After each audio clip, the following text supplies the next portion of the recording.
Hello, welcome again to FAIRtax Power Radio. I'm Bob Paxton. And I'm Ron Malero. And we are the FAIRtax guys. And I have calmed down a little bit. A little bit. But if you missed last week's episode, you missed a monumental announcement that FAIRtax Power Radio will be going on a regular over-the-air broadcast station, WTOB in Winston-Salem. We won't go through the whole thing again, but we're really still excited about that. Except to say, from my perspective, I mean, watch last week's program or listen to last week's program for more detailed, but we got an email from somebody up there. We didn't know who it was and what they were really looking for, and after a few email exchanges, come to find out that this fellow from Winston-Salem, which is where Bob is from, all right, knows Bob and his brother. He says, I know you. You're Andy's brother. I went to school with your brother. What are the chances? So it's a great opportunity. We're really looking forward to this. And what are the chances that a radio station would be actually looking to promote the FAIRtax and not just sell time to a couple of guys with a cause? And that's the key. We've had that before. These guys are actual hardcore FAIRtax supporters. We sure appreciate the opportunity to do that. And I'm looking forward to going up there and doing a show live from their studio. But again, check last week's program if you want all the details on this one. We're going to move along here on this edition of FAIRtax Power Radio, and we will start with your Grassroots Corner. Grassroots Corner by Jim Bennett. All right, and I don't think I gave his email address last week, but anyways, Jim Bennett is the Grassroots Coordinator for the AFFT, the national group. Jim.Bennett at FAIRtax.org. Jim.Bennett at FAIRtax.org. This one is on it's for February 28th, peer-to-peer networking. We FAIRtaxers are spread out all over the country and do not often have chances to meet in person. There may be a way to tackle that problem. Mark Selleck, President and CEO of Fluber and FLEWBER, an air taxi service, wrote in April of 2019 an article on business.com, and he was making the case that informal face-to-face meetings are better than video conferencing. And you can understand that because if you have a video conference, you generally have an agenda. You're only going to be on there for a certain amount of time. You're going to talk about what's on the agenda, and that's it. Whereas in a face-to-face meeting, having dinner or getting a cup of coffee with somebody, the conversation can go anywhere, and you can exchange ideas about FAIRtax promotion that maybe nobody else thought of. So, anyways, he makes the case for face-to-face meetings, and he says here that if you're taking a trip someplace and you think you might have time to meet with other FAIRtaxers in that area, contact Jim at jim.bennett at fairtax.org or Adam Yumtoff, who is another Energizer bunny that we know of. And here is his email address, iwanttaxreform@gmail.com. Very simple. All one word, iwanttaxreform@gmail.com. Email one or both of those guys. Say, I'm traveling to such and such a place.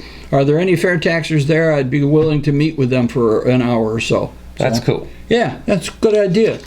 Okay, speaking of Adam Yomtoff, now that brings something to mind that, last week we were all excited with the radio station announcement. Something just kind of slipped through. We have been highlighting candidates who are signing the FAIRtax Pledge. This is something you can go to fairtax.org, get yourself a hard copy of it, take it to your local candidate, ask them to sign it.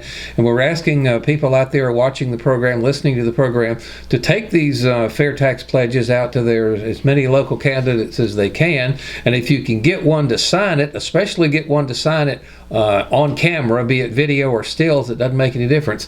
Send us the picture, send us the video. We will highlight all of the people that are signing, all the candidates that are signing the FAIRtax Pledge, let you know who they are. We can't officially endorse them, but we can at least tell you who's signing and who's not. And Adam come up with another candidate that signed here not long ago. Yep.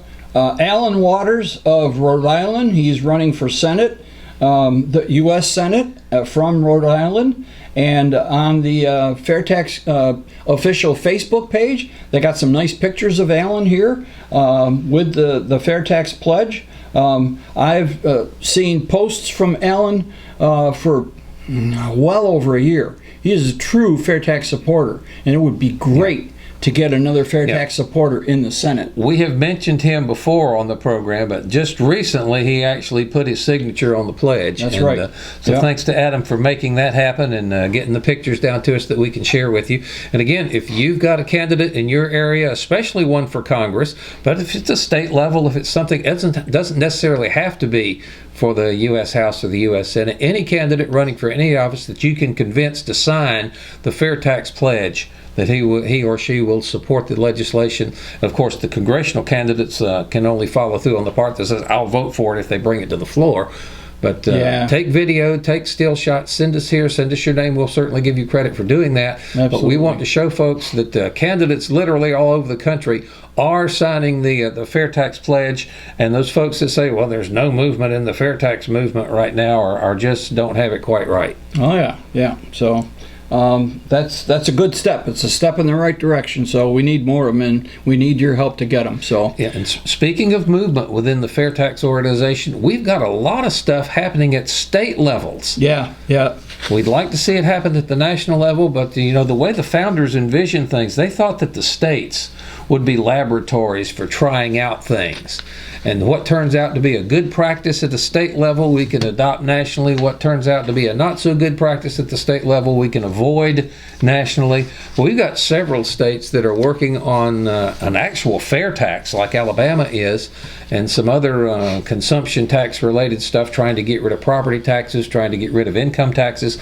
So there is a lot of movement going on at the state level, and we'd like to kind of highlight some of that here. Yeah, we have mentioned Alabama several times over the last few months, but recently I got a report from Chuck Bailey, who is the FAIRtax state director in Alabama, and he's been working on this since 2015. He said, in 2015, we were wondering if the national bill could be helped along to enactment if a couple of states would enact state tax systems modeled on the fair I think tax. the answer to that is yes. It would help immensely. Definitely would. The consumption tax word was being spread around the state in meetings with church organizations, civic clubs, tea parties, political clubs, anywhere people invited us to tell our story. And that is a lesson in volunteerism. Mm-hmm. Okay? That's what volunteers do. They give up their time to talk to these various groups about the fair tax. Yeah, and don't be freaked by Tea Party. We'll talk to anybody, any political affiliation, any party, any ideology. We'll talk to anybody that thinks bringing home your whole paycheck and not having to fill out tax returns is a good idea. Yep. So, and they're talking about a revenue-neutral single-rate consumption tax for Alabama. They had to do rate studies, so they had to raise money to do the rate studies. And they raised them not only from fair tax supporters, but actually some of the money came in from legislators who thought this was a good idea and contributed towards the studies themselves.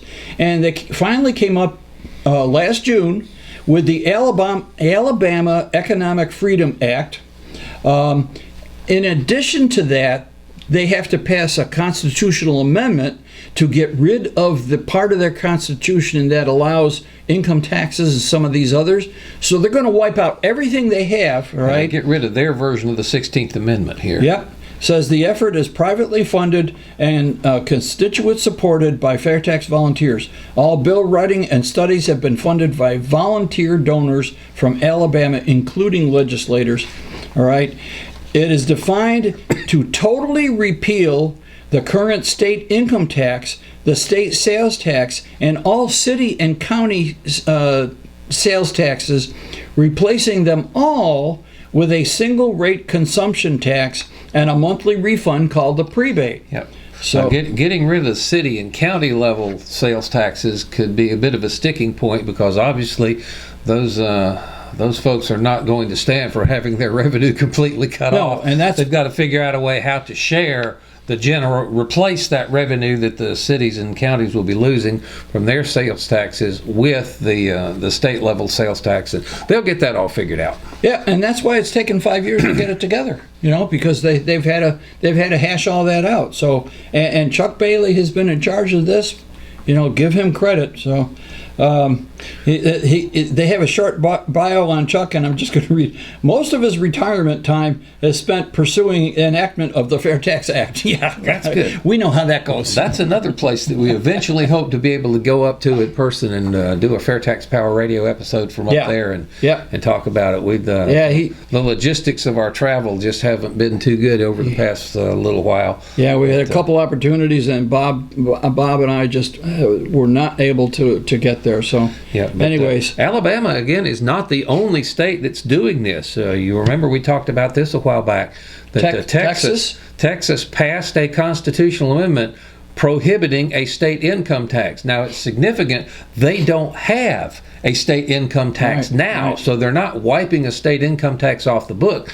They're just ensuring that monster will never rear its head in the Lone Star State, that no Texan will ever pay a state level income tax in Texas. And that's so they're being proactive. Very proactive on that. Right. Georgia's got something going on. Phil Henson and Jim Duffy say that a bill there is awaiting that rate study you're talking about. You got to figure out how much money you need, what rate it's going to take to get there. So these things just aren't pulled out of thin air. They are researched very well. So Georgia's working on their rate study and to refine the provisions for how to share the revenue with the cities and counties.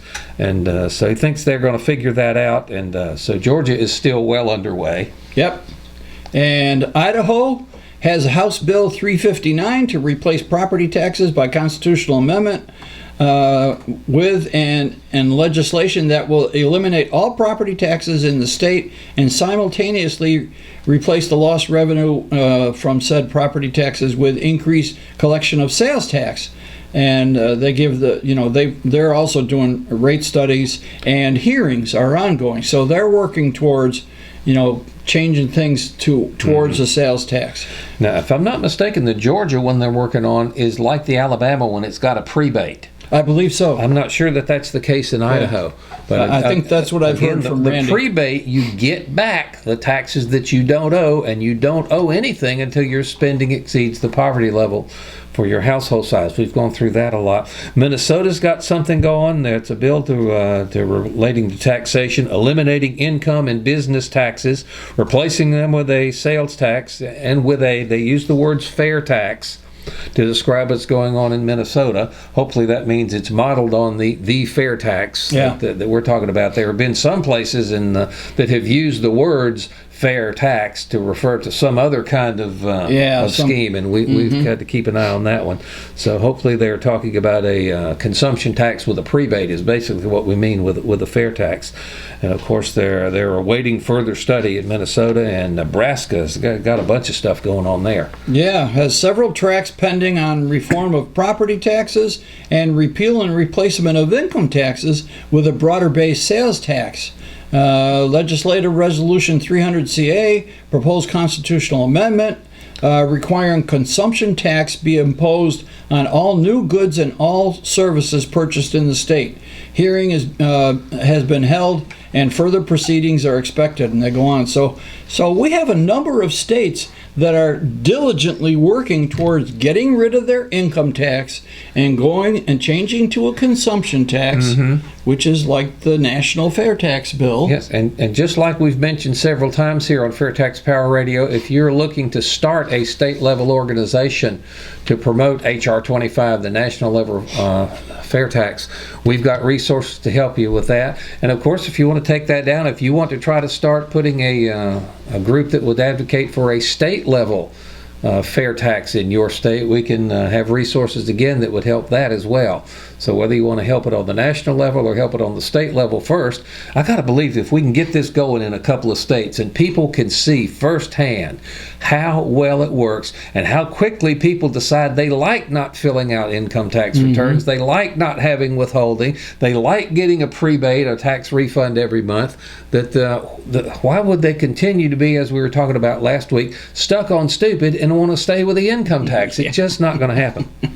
Yeah, that's absolutely right. All right, and if you have any need to further the FAIRtax efforts in your area or your state, okay, you can contact us at thefairtaxguys@gmail.com. You can go to fairtax.org. which is the website for the national group, and there is a contact button there. You can send them emails.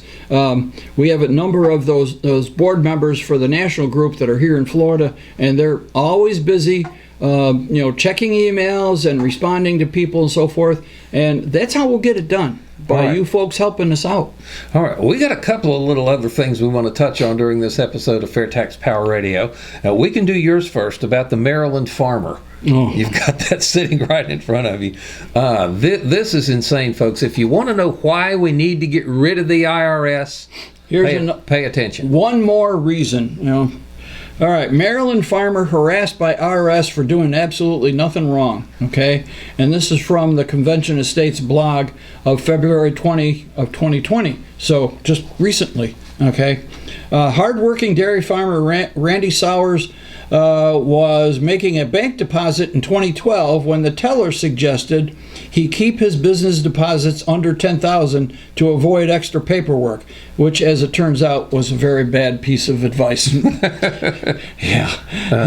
Sowers, owner of South Mountain Creamery of Middleton, Maryland, followed the bank's advice and subsequently made a number of deposits just under $10,000. And you've probably heard us talk about this before, and you might know what's coming. Wasn't long before our federal agents showed up his door. They accused Sowers of structuring cash deposits in violation of the Bank Secrecy Act to keep totals below reporting requirements, a practice used by drug dealers, money launderers, and other criminals. Well, he's not a criminal. He's a farmer. And he was doing absolutely nothing illegal. But they don't care because they don't have to deal with the Bill of Rights, all right? What Bill of Rights? That still ought to be the slogan for the IRS. Yeah, exactly. They confiscated $63,000. Now, for a small business person, that's how you buy your supplies and keep your business going. That's gone, all right, because they seized it, all right? Well, come to find out, by the way, he didn't take the sitting down. He started fighting back, okay? Good. Because a lot of times they pick on folks that don't have the resources to fight back. I'll get to that one, too. I bet you will. Because that'll really curl your hair. Okay. They found out an article in farm website. The IRS grabbed over $242 million in 2,500 suspected structuring cases between 2005 and 2012. Keyword there, suspected. Yeah, exactly. They don't prove that you're doing it. They don't have to prove that you're doing it before they can reach in and grab your bank account. That is outrageous. Yeah. Rather than roll over and let the government confiscate his assets and treat him like a criminal, Sowers decided to fight back.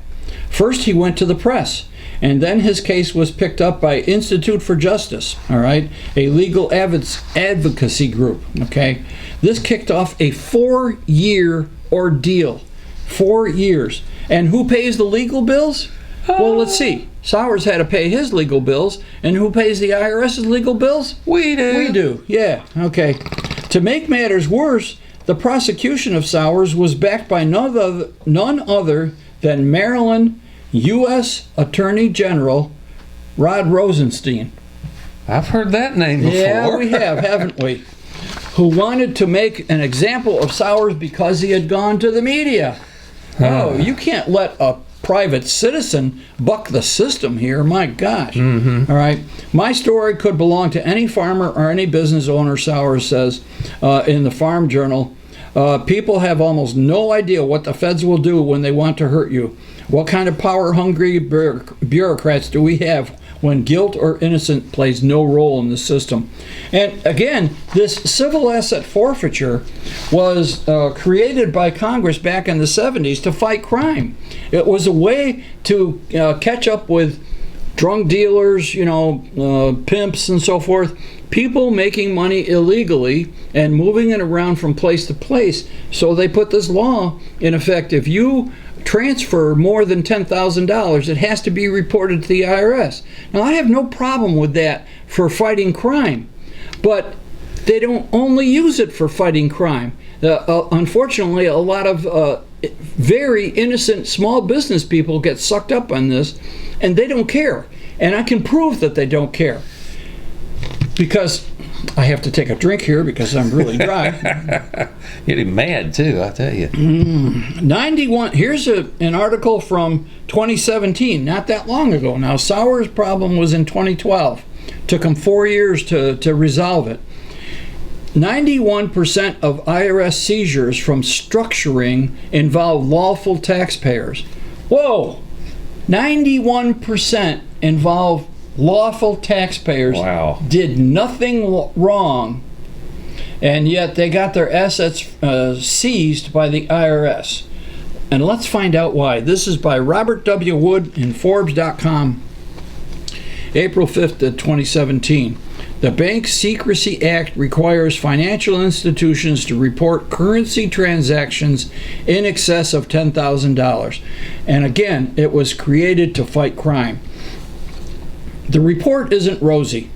It says that in 91% of the 278 investigations in this sample, where the source of the funds could be determined, the funds were obtained legally. 91%. IRS procedures dictate that the overall purpose of a civil forfeiture program is to disrupt and dismantle criminal enterprises, not legal ones. So why do 91% of them happen to be from, legal taxpayers? Most people impacted by the program did not appear to be criminal enterprises engaged in illegal activity. They were legal businesses such as jewelry stores, restaurants, gas stations, scrap metal dealers, and others. And remember, it's the small businesses that create most of the jobs in this country. Now here's the part that really rankles me. One of the reasons why legal source cases were pursued, according to the report, was that the Department of Justice had encouraged the task forces to engage in quick hits. That way, property can be more quickly seized and more quickly resolved through negotiations compared with pursuing criminal activity. So they know they are targeting innocent people. It's just that they don't want to do the hard work of building a criminal case and making it stick. Boy, that'll make your blood boil, don't it? Yeah, this is not, and it also indicates an atmosphere on the part of these bureaucrats that they treat us like subjects, not citizens. Okay, we are not subjects of the crown. We are citizens of the United States. Indeed. And we have the Bill of Rights, which they just throw out the window. Okay. So, anyways, I got a couple of minutes here. I want to go off in an entirely different direction here. Okay, let me put in one thing. Okay. If you want to see a nice little video, it's about 2 minutes long, go to YouTube and type in Carol Hinders, C-A-R-O-L-E, make sure you put the E on the end, H-I-N-D-E-R-S, Carol Hinders. That's a person, elderly person who's run this little cash-only restaurant for 38 years. She got sucked up too. There you can see a video about what happened. Okay. That's it. We've talked a lot on FAIRtax Power Radio about how big and how complex the tax code is. Oh yeah. And a lot of times when you start throwing around big numbers like that, then folks just really kind of can't grasp it all. How big is a trillion? Well, I heard that illustrated a trillion seconds ago. We had dinosaurs roaming the earth. So that's how big that number is. So I was going to try to see if we could add a little bit of context and help people understand just how big the tax code is. And we found an article at the Tax Foundation. We've used them before. This actually came out in April of 2014, so this is 6 years old, but it's still pretty cool.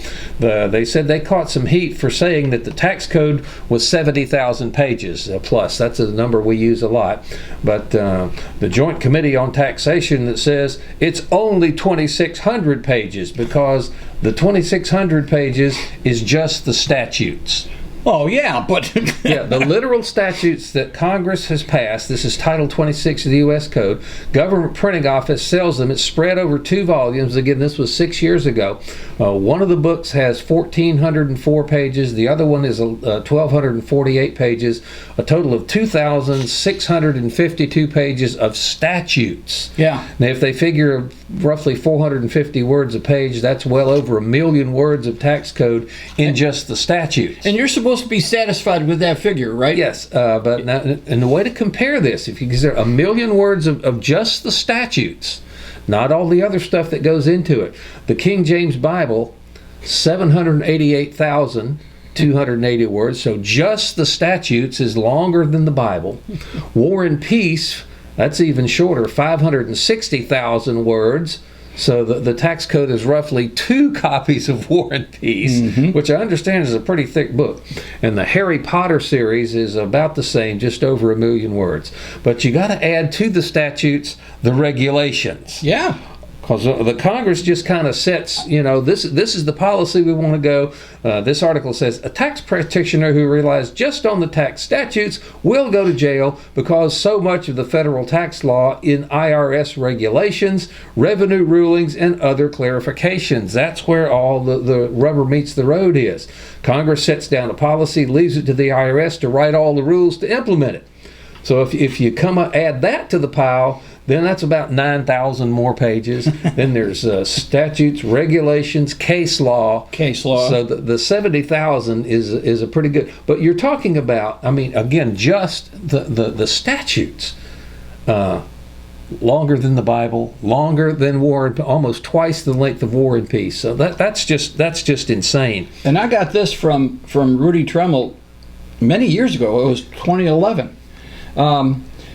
Lincoln's Gettysburg Address, which defines the character of America, 272 words. Declaration of Independence, 1,500 words. U.S. Constitution with all amendments, 7,200 words. All right. The FAIRtax Bill, 22,800 words, 131 pages. The Bible, 700. They've got 773.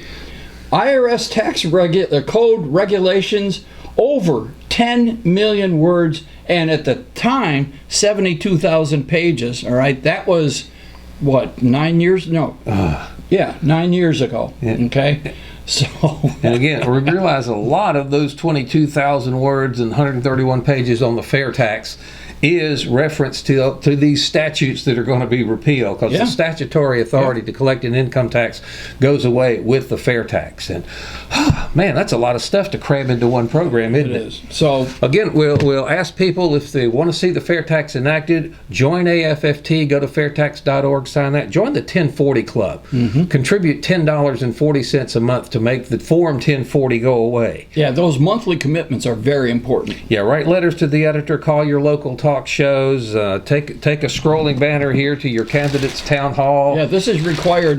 You have to take these to your town halls. Yes, get your fair tax gear from the logo store. Show up at the town halls doing that, and that's going to wrap up this edition of FAIRtax Power Radio. Man, time flies when you're having fun. I'm Bob Paxton, and I'm Ron Malero. We're the FAIRtax guys, again reminding you that the fair tax is the only truly fair tax, and once you understand it, you'll demand it.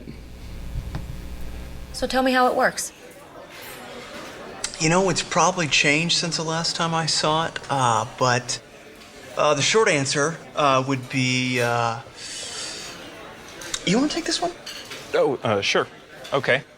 Imagine bringing home everything you make. You don't get taxed for saving or accumulating wealth, and your boss doesn't get taxed more even if he pays you more. Wow, now see, that's amazing. So the end result of all that is the cost of producing products and running a business goes down, so things cost less. And on top of all that, imagine every criminal, non-citizen, and under-the-table worker also paying taxes. That's amazing. That's the fair tax. We tax what you consume as you consume it, and that's it.